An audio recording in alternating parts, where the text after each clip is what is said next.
अनेक उद्योगपतींकडनं ज्यावेळेला या नाशिक शहरामध्ये पैसे आणले, रतन टाटांपासून अनेक लोक ज्यावेळेला इथे नाशिकमध्ये आले, काय त्यांचा संबंध होता तिथं? साधी गोष्ट नुसतं फक्त वाचून दाखवतो, तुम्हाला कळेल की काय काय पहिले फक्त 5 वर्षात काय झालं. आज नाशिक शहराला मुकणे धरणापासून आपण त्यावेळेला पाईपलाईन आणली. नाशिकच्या पाण्याचा पुढच्या साधारणपणे 50-60 वर्षाचा पाण्याचा प्रश्न संपवून टाकला. हे 5 वर्षात केलेले आहे.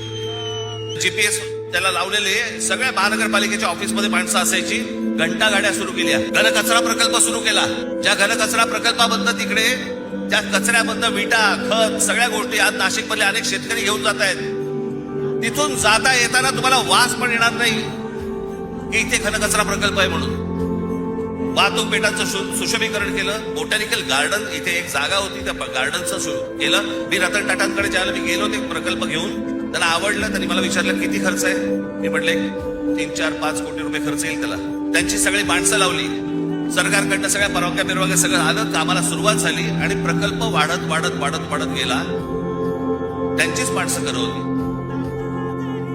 शेवटी तो प्रकल्प ज्यावेळेला पूर्ण झाला त्यावेळेला रतन टाटांकडनं जवळपास 14 ते 15 कोटी रुपये टाकले गेले होते त्याच्यात. त्या बोटॅनिकल गार्डनची काय अवस्था करून ठेवली आज गेल्या 5 वर्षात. सगळं उद्ध्वस्त करून टाकलं. सगळी ती बेट उद्ध्वस्त केली. सगळ्याच गोष्टी उद्ध्वस्त केल्या.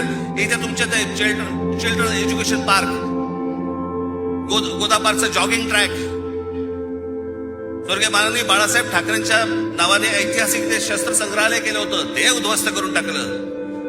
नाशिक वरती त्यावेळेलाच आम्ही ज्याला आलो त्याला 700 कोटी रुपयांचं कर्ज होतं.